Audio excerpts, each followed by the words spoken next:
تھا اور ان کے لباس ان پر سے اتروا دیے تھے تاکہ ان کی شرمگاہیں ایک دوسرے کے سامنے کھولے۔ وہ اور اس کے ساتھی تمہیں ایسی جگہ سے دیکھتے ہیں جہاں سے تم انہیں نہیں دیکھ سکتے۔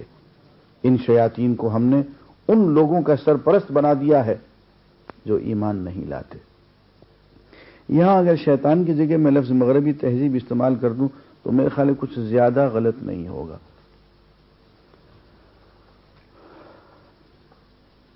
اور آگے چل کے ایک اور حکم آ گیا کہ دیکھو جب عبادت کرنے لگو تو حسین لباس پہن کے آؤ۔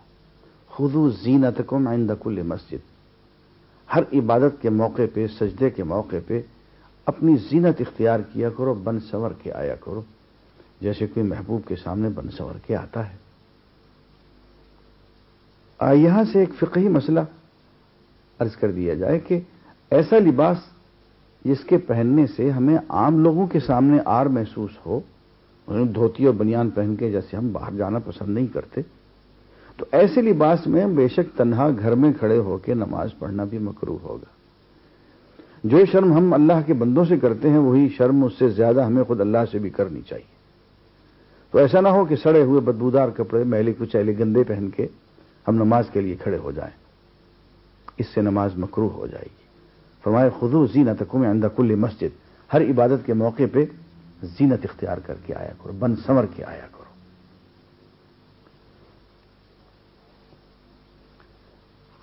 اس کے بعد ایک آیت ہے جس کو ہم کہتے ہیں کہ اللہ تعالی ہمیں اخلاص کا حکم عطا فرما رہے ہیں کہ اللہ کے لیے خالص ہو جاؤ۔ فرماتے ہیں کہ ہر عبادت میں اپنا رخ ٹھیک رکھو اور اسی کو پکارو، اپنے دین کو اس کے لیے خالص رکھ کر، جس طرح اس نے تمہیں اب پیدا کیا ہے اسی طرح تم پھر پیدا کیے جاؤ گے۔ اس کے حضور حاضر ہونا ہے، لیکن اس کی عبادت کرنی ہے تو ادھر ادھر کی ملاوٹ سے، اس ملاوٹ کو شرک کہتے ہیں، ادھر ادھر کی شرک سے، ملاوٹ سے اپنے آپ کو پاک کر کے خالص اللہ تعالی کا بن کے عبادت کریں۔ اس کے بعد اللہ تعالی اپنی ایک خاص سنت کا اظہار فرماتے ہیں، اور وہ سنت جو ہے بستیوں کے بارے میں، آبادیوں کے بارے میں، کہ کس طرح سے اللہ تعالیٰ کا یہ طریقہ ہے کہ پہلے وہ ذرا سی مشقت، تھوڑی سی تنگی، اس کے بعد دیکھتے ہیں کہ اس مشکل میں، تنگی میں لوگوں نے کیا سلوک کیا، پھر بہت فراخی،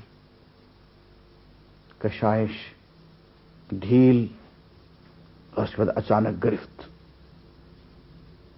اور پھر بھی فرماتے ہیں کہ دیکھو اگر یہ بستیوں کے لوگ سچ مچ ایمان لے آتے، تقوی اختیار کر دیتے تو ہم آسمان سے، زمین سے برکات ہی برکات نازل کر دیتے، دولت کی ریل پیل ہوتی، انہیں کسی چیز کی پرواہ نہ ہوتی۔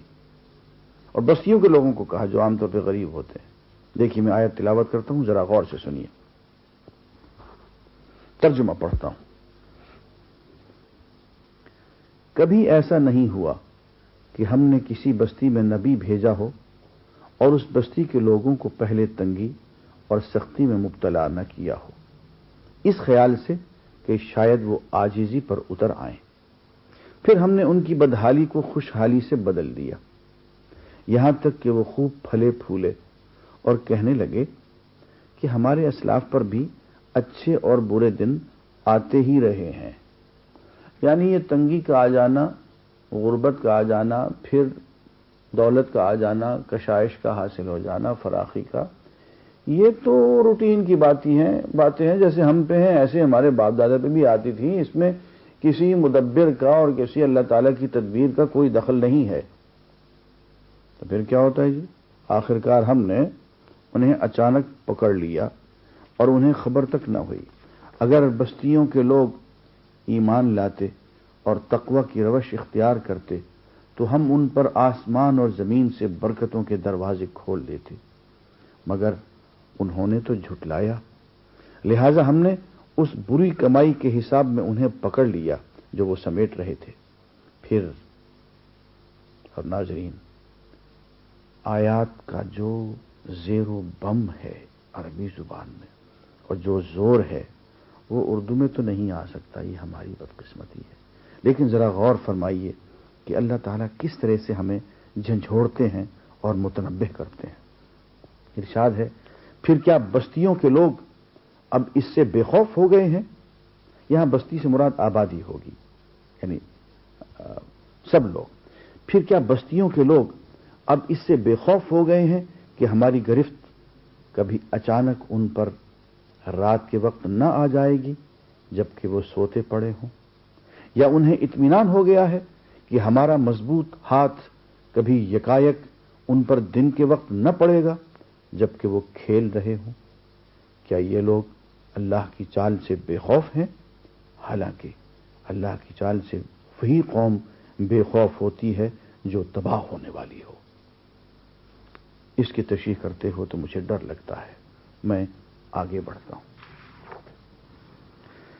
یہاں پہ سیدنا موسیٰ علیہ الصلوۃ والسلام اپنی قوم کو تسلی دے رہے ہیں کہ دیکھو میاں، اگر تم متقی ہو، اگر تم سچ مچ اللہ والے ہو، مومن ہو، تو یہ زمین جہاں تمہیں بھیجا گیا ہے اس کے وارث تم ہو۔ موسیٰ نے اپنی قوم سے کہا، اللہ سے مدد مانگو اور صبر کرو، زمین اللہ کی ہے، اپنے بندوں میں سے جس کو چاہتا ہے اس کا وارث بنا دیتا ہے، اور آخری کامیابی انہی کے لیے ہے جو اس سے ڈرتے ہوئے کام کریں، تقوی اختیار کریں۔ اس کی قوم کے لوگوں نے کہا، نبی سے قوم ذرا مخاطب ہو رہی ہے، ملاحظہ فرمائیے گا۔ اس کی قوم کے لوگوں نے کہا، تیرے آنے سے پہلے بھی ہم ستائے جاتے تھے اور اب تیرے آنے پر بھی ستائے جا رہے ہیں۔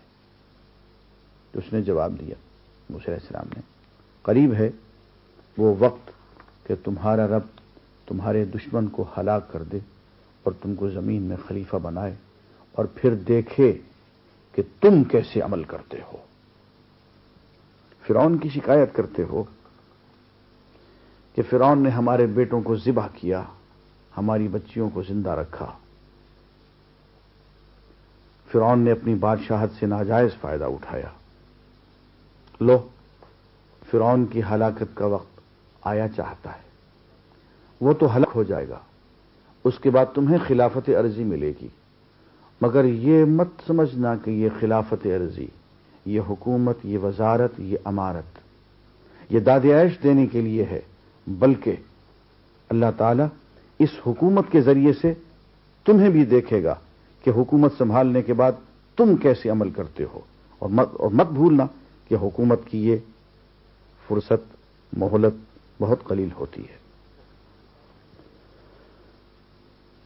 اس کے بعد حضور اکرم صلی اللہ علیہ وسلم کی بارے میں خوبصورت آیات بائبل کے حوالے سے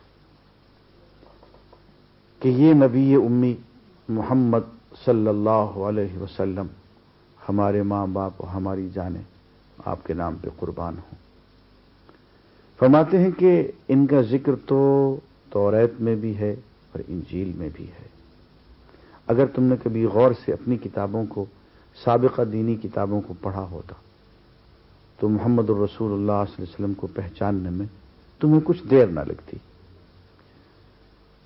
حضور اکرم صلی اللہ علیہ وسلم کی شان یہ ہے کہ آپ حلال کو حلال بتاتے ہیں، حرام کو حرام بتاتے ہیں۔ جی وہی حلال و حرام کہ جہاں آپ نے حرام کی جگہ حلال لکھا ہوا تھا اور حلال کی جگہ حرام لکھا ہوا تھا، جس کو سارا آپ نے گڑبڑ کر کے بالکل کھچڑی بنا رکھی تھی، شوربے کا شوربہ، پتہ ہی نہیں چلتا تھا کہ اس میں ہے کیا۔ محمد الرسول اللہ صلی اللہ علیہ وسلم پہ جو شریعت نازل ہو رہی ہے وہ فرقان ہے، وہ حق کو باطل سے، حلال کو حرام سے جدا اور ممیز کرنے والی ہے۔ اور محمد الرسول اللہ صلی اللہ علیہ وسلم کا مقام یہ ہے کہ لوگوں کی گردنوں کو غلامی سے آزاد کرتے ہیں۔ عزیزان گرامی، یہ ہر نبی کا مشن ہے۔ دنیا میں جتنے بھی نبی آئے، جتنے بھی رسول آئے ہیں، تمام رسل اور تمام انبیاء کا یہ مشن رہا ہے کہ وہ انسان کو انسان کی غلامی سے آزاد کرتے ہیں، انسان کو صرف اللہ کی غلامی میں دیتے ہیں۔ اور یہ ایک کسوٹی بھی ہے، معیار بھی ہے نبوت کا۔ اگر کوئی دعوے دار تمہیں نبوت کا ایسا مل جائے جو استعمار کا پشتیبان ہو تو سمجھ لو کہ اس کو اللہ نے نہیں کسی اور نے بھیجا ہے۔ اب میں آیات کی تلاوت کرتا ہوں، ذرا غور سے سنیے۔ پس آج یہ رحمت ان لوگوں کا حصہ ہے جو اس پیغمبر نبی امی صلی اللہ علیہ وسلم کی پیروی اختیار کریں، جس کا ذکر انہیں اپنے ہاں تورات اور انجیل میں لکھا ہوا ملتا ہے۔ وہ یعنی محمد رسول اللہ صلی اللہ علیہ وسلم، وہ انہیں نیکی کا حکم دیتا ہے، بدی سے روکتا ہے۔ جی تورات میں بھی یہ لکھا ہوا ہے، وہ انہیں نیکی کا حکم دیتا ہے، بدی سے روکتا ہے، ان کے لیے پاک چیزیں حلال اور ناپاک چیزیں حرام کرتا ہے، اور ان پر سے وہ بوجھ اتارتا ہے جو ان پر لدے ہوئے تھے، اور وہ بندشیں کھولتا ہے جن میں وہ جکڑے ہوئے تھے۔ لہذا جو لوگ اس پر ایمان لائیں اور اس کی حمایت اور نصرت کریں اور اس روشنی کی پیروی اختیار کریں جو اس کے ساتھ نازل کی گئی ہے، وہی فلاح پانے والے ہیں۔ اے محمد صلی اللہ علیہ وسلم، یوں کہو کہ اے انسانوں، میں تم سب کی طرف اس خدا کا پیغمبر ہوں جو زمین اور آسمانوں کی بادشاہی کا مالک ہے۔ اس کے سوا کوئی خدا نہیں، وہی زندگی بخشتا ہے اور وہی موت دیتا ہے۔ بس ایمان لاؤ اللہ پر اور اس کے بھیجے ہوئے نبی امی پر، جو اللہ اور اس کے ارشادات کو مانتا ہے، اور پیروی اختیار کرو اس کی۔ امید ہے کہ تم راہ راست پالو گے۔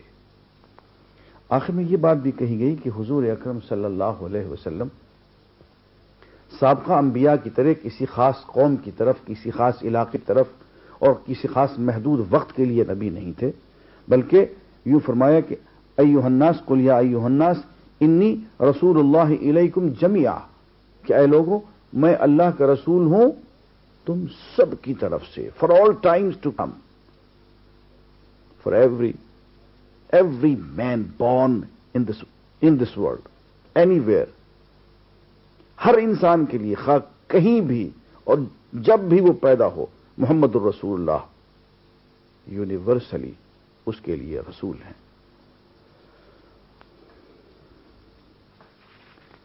آفاقیت محمد الرسول اللہ صلی اللہ علیہ وسلم کی رسالت میں ہے، اس کے علاوہ اور کہیں نہیں ہے۔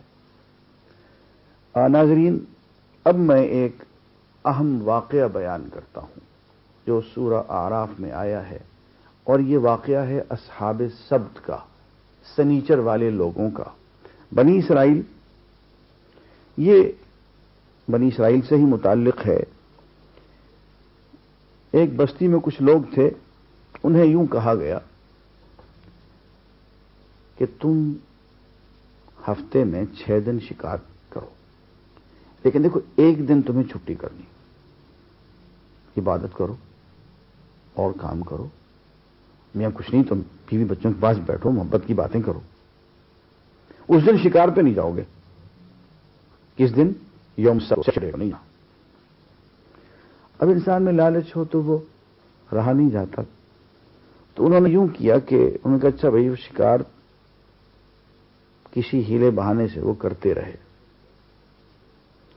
جب یوم السبت کو وہ سیٹرڈے کو شکار کرنے سے باز نہ آئے تو اللہ تعالیٰ نے انہیں ایک آزمائش میں ڈال دیا، اور وہ یہ کہ مچھلیاں شکار کے لیے نمودار ہوتی تھیں سیٹرڈے کو، سنیچر کے دن۔ باقی دن مچھلیاں وہ شکار پہ آتے تھے، ان کو ملتی نہیں تھی۔ ایسا کیوں ہوا؟ اللہ تعالیٰ نے ان کے لیے 6 دن شکار کے رکھے ہوئے تھے، وہ کافی تھے، لیکن انہوں نے اللہ کی تدبیر کو ناکافی سمجھا اور حلال میں حرام کو ملانے کی کوشش کی۔ جب حرام کو اختیار کر لیا تو اللہ تعالیٰ نے پھر ان کو حرام کی ہی توفیق دی اور حلال کا راستہ آہستہ آہستہ ان پہ بند کر دیا۔ ناظرین، میں معافی چاہتا ہوں، میں اپنے ان دوستوں سے جن سے کبھی کبھی بحث ہو جاتی ہے رشوت کے موضوع پہ، میں کہتا ہوں کہ اگر تم رشوت لینا شروع نہ کرتے تو اللہ تعالیٰ تمہارے حلال رزق میں اتنی برکت ڈالے رکھتا کہ تمہیں رشوت لینے کی نوبت ہی نہ آتی۔ اب جبکہ تم نے رشوت کا دروازہ اپنے اوپر خود کھول لیا ہے تو اب رشوت کے بغیر گزارا نہیں ہوگا۔ یہ بالکل بھی اصحاب سبت والی کیفیت ہے، لیکن یہ راستہ ہم نے خود اختیار کیا ہے۔ میں آیات پڑھتا ہوں اور پھر اجازت چاہتا ہوں۔ اور ذرا ان سے اس بستی کا حال بھی پوچھو جو سمندر کے کنارے واقع تھی۔ انہیں یاد دلاؤ وہ واقعہ کہ وہاں کے لوگ ہفتہ کے دن احکام الہی کی خلاف ورزی کرتے تھے، اور یہ کہ مچھلیاں ہفتے ہی کے دن، سنیچر ہی کے دن ابھر کر سطح پر ان کے سامنے آتی تھی، اور سنیچر کے سوا باقی دنوں میں نہیں آتی تھی۔ یہ اس لیے ہوتا تھا کہ ہم ان کی نافرمانیوں کی وجہ سے ان کو آزمائش میں ڈال رہے تھے۔ اگر وہ سنیچر کے دن شکار کھیلنا بند کر دیتے تو مچھلیاں سنیچر کو نہ آتی یا 6 دنوں میں آتی، لیکن انہیں سنیچر کو شکار کھیلا تو سنیچر کو ہی مچھلیاں آنے لگی، بقیہ ہفتہ بند ہو گئیں۔ دعا فرمائے اللہ تعالی حلال کا رزق دے اور اتنا دے کہ حرام کی ضرورت پیش نہ آئے۔ وآخر دعوانا الحمدللہ رب العالمین۔ اهدنا الصراط المستقيم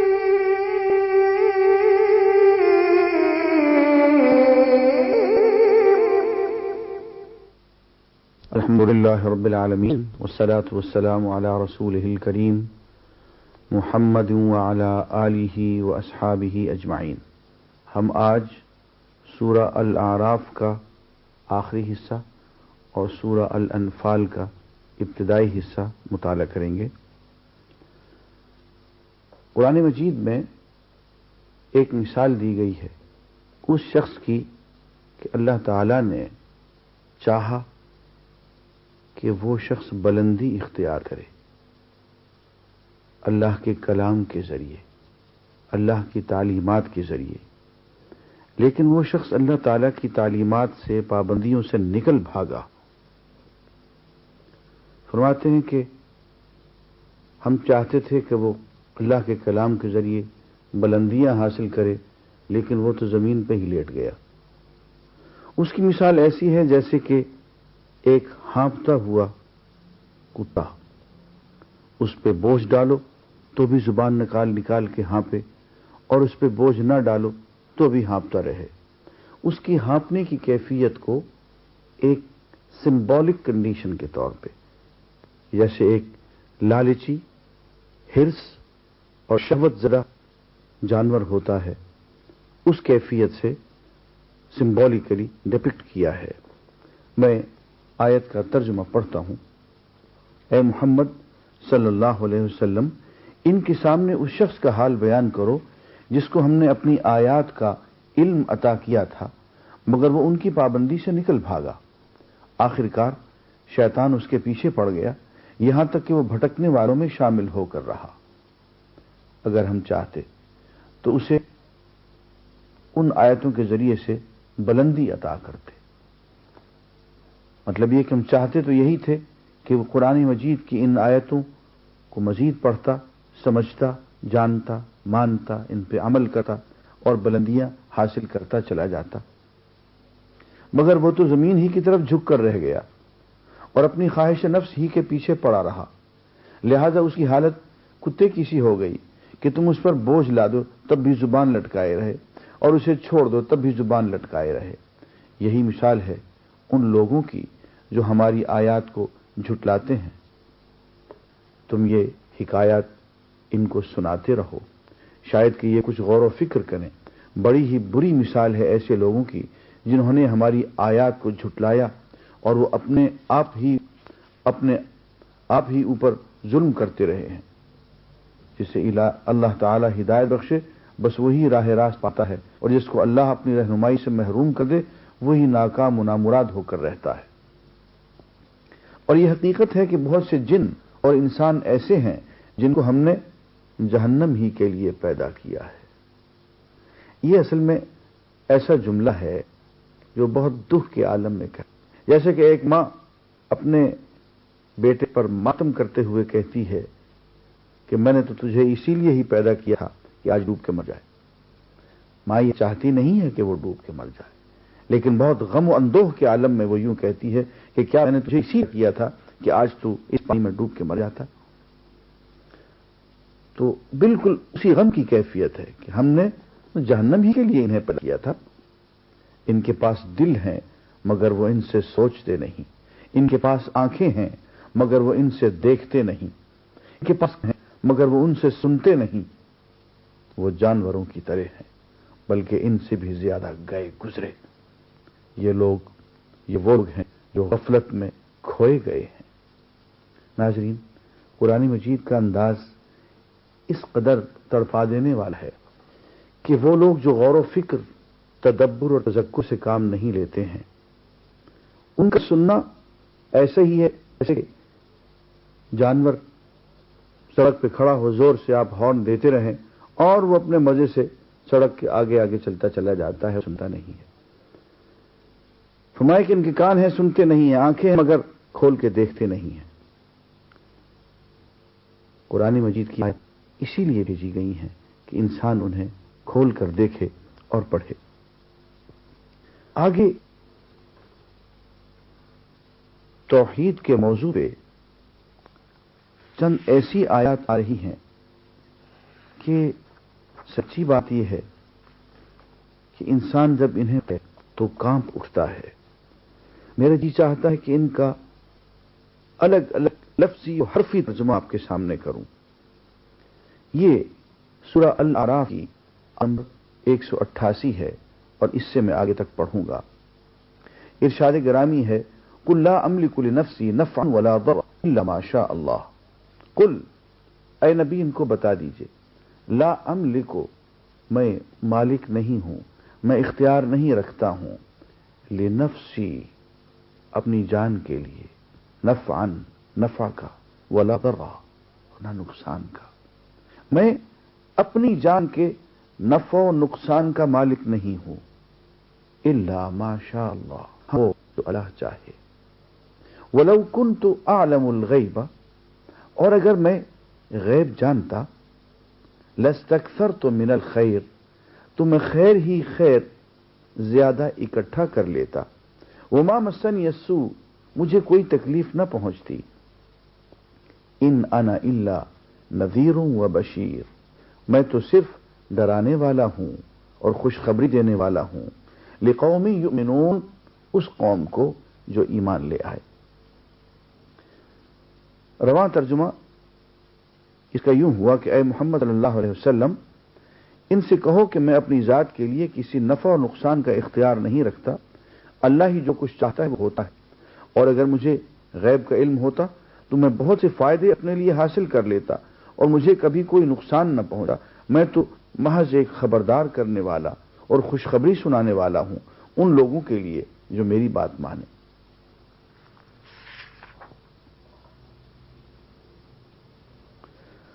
آگے، ان ولی اللہ الذی نزل الکتاب وهو یتولی الصالحین، میرا حامی و ناصر، میری حفاظت کرنے والا وہ خدا ہے جس نے یہ کتاب نازل کی ہے اور وہ نیک آدمیوں کی حمایت کرتا ہے۔ اس کے بعد ہم سورہ الاعراف کی آخری آیات کی طرف پہنچتے ہیں۔ ارشاد ہے کہ یہ بصیرت کی روشنیاں ہیں تمہارے رب کی طرف، اور ہدایت اور رحمت ہے ان لوگوں کے لیے جو اسے قبول کریں۔ جب قرآن تمہارے سامنے پڑھا جائے تو اس توجہ سے سنو اور خاموش رہو، شاید کہ تم پر بھی رحمت ہو جائے۔ بات یہ ہے کہ قرآن مجید پڑھا جا رہا ہو تو کہ توجہ سے سنو، ہمتن گوش ہو کے، اور خاموش رہو، اس لیے کہ قرآن مجید کو سننا ہے تو اس کے معانی میں تدبر کرنا ہے، غور و فکر کرنا ہے، اور اس نیت سے کہ اس کو ہم اپنائیں گے، اس کے رنگ میں اپنے آپ کو رنگیں گے، اس کو تذکر کہتے ہیں۔ تلاوت دو آداب ہیں، تدبر اور تذکر۔ غور سے سوچ سمجھ کے پڑھنا، تذکر، اس کو اپنانے اور اس پہ عمل کرنے کی نیت سے پڑھنا۔ آگے ارشاد ہوتا ہے، اے نبی صلی اللہ علیہ وسلم، اپنے کو صبح و شام یاد کیا کرو، دل ہی دل میں، زاری اور خوف کے ساتھ، اور زبان سے بھی ہلکی آواز کے ساتھ۔ تم ان لوگوں میں سے نہ ہو جاؤ جو غفلت میں گئے ہوئے ہیں، جو لوگ تمہارے رب کے حضور تقرب کا مقام رکھتے ہیں، وہ کبھی اپنی بڑائی کے گھمنڈ میں آ کر اس کی عبادت سے منہ نہیں موڑتے اور اس کی تسبیح کرتے ہیں اور اس کے آگے جھکے رہتے ہیں، اسے سجدے کرتے رہتے ہیں۔ ناظرین، اس آیت پہ سجدہ واجب ہے، اور قرآن مجید میں یہ پہلی آیت ہے جس کی تلاوت کے بعد ہم سجدے میں گر جاتے ہیں۔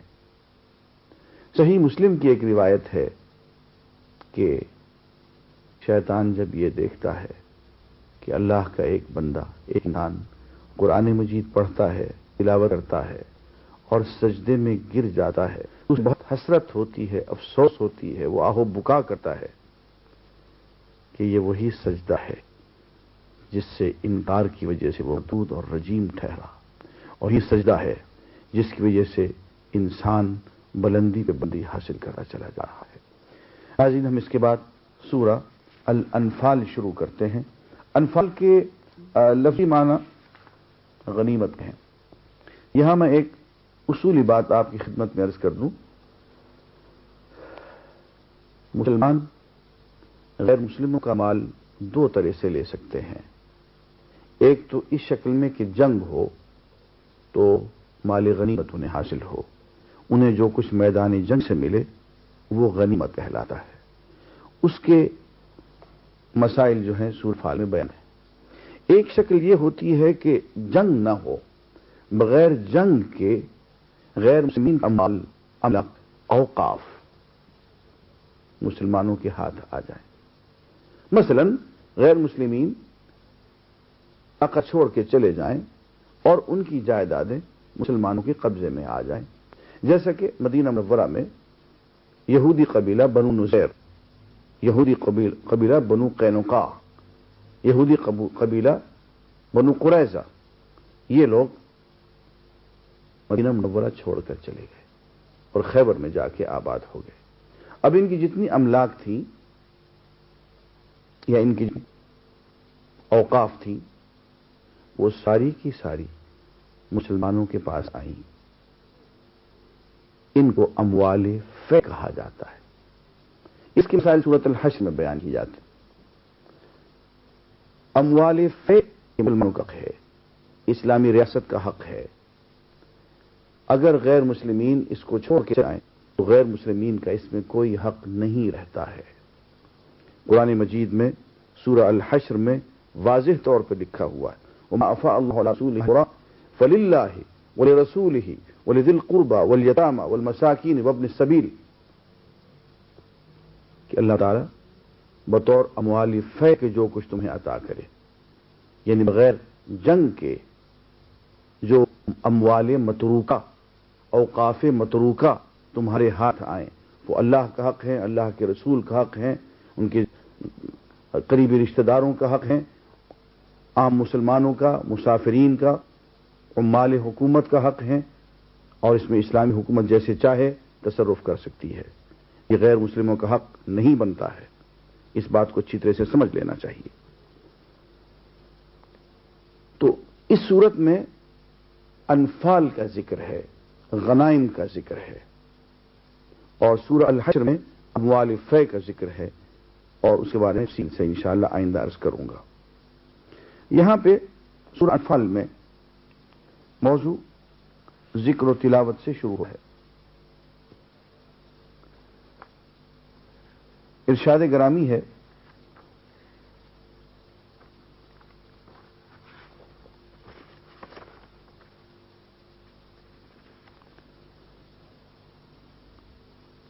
سچے اہل ایمان تو وہ لوگ ہیں جن کے دل اللہ کا ذکر سن کر لرز آتے ہیں اور جب اللہ کی آیات ان کے سامنے پڑھی جاتی ہیں تو ان کا ایمان بڑھ جاتا ہے اور وہ اپنے رب پر اعتماد رکھتے ہیں، جو نماز قائم کرتے ہیں اور جو کچھ ہم نے ان کو دیا ہے اس میں سے ہماری راہ میں خرچ کرتے ہیں، ایسے ہی لوگ حقیقی مومن ہیں۔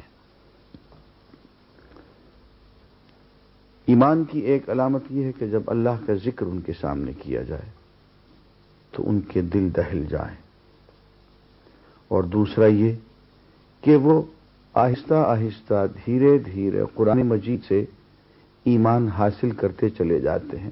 جو ہی قرآن مجید کی آیات ان کے سامنے تلاوت کی جاتی ہیں، وہ سنتے ہیں یا وہ خود تلاوت کرتے ہیں تو ہر آیت ان کے ایمان میں اضافہ کرتی چلی جاتی ہے۔ یہاں سے یہ بھی معلوم ہوا کہ قرآن مجید سمجھے بغیر ایمان بڑھتا نہیں ہے، حاصل نہیں ہوتا ہے، کامل نہیں ہوتا ہے۔ ہم اسی مضمون میں ذرا آگے بڑھتے ہیں۔ دیکھیے، ایمان کی ہی جب بات ہو رہی ہے تو ایک آیت ہمارے سامنے آتی ہے، سورہ انفال۔ ناظرین، اس میں زیادہ حصہ غزوہ بدر سے متعلق ہے۔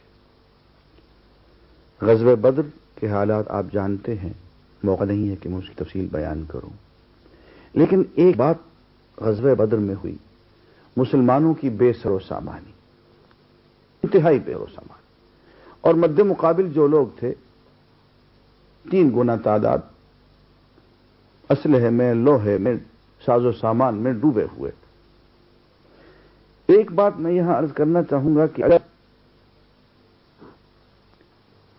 اللہ کے رسول صرف پاؤں پہ ہی گزارا کرتے تو مدینہ منورہ میں بیٹھ کے بھی تو دعا کر سکتے تھے کہ اے اللہ، یہ جو لکھا ہے قریش کا، انہیں راستے میں ہی موت آ جائے، ان میں کوئی وبا پھوٹے، سارے مر جائیں۔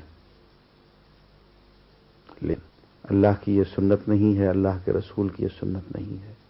جو کچھ بھی ان کے پاس تھا، جو کچھ بھی، جتنے بھی افراد تھے، ننگے پاؤں، 300 آدمی، چند تلواریں، نہ سواری، نہ اسلحہ، نہ خوراک، اور نہ پاؤں میں جوتے، لیکن بدر کے مقام پہ جب سب کو صف آرا کر دیا گیا اور جو کچھ کیا جا سکتا تھا حضور کر گزرے، اس کے بعد دعا مانگی ہے، اور اس کے بعد نہ صرف دعا کی ہے بلکہ ایک مٹھی کنکریوں کی آپ نے ہاتھ میں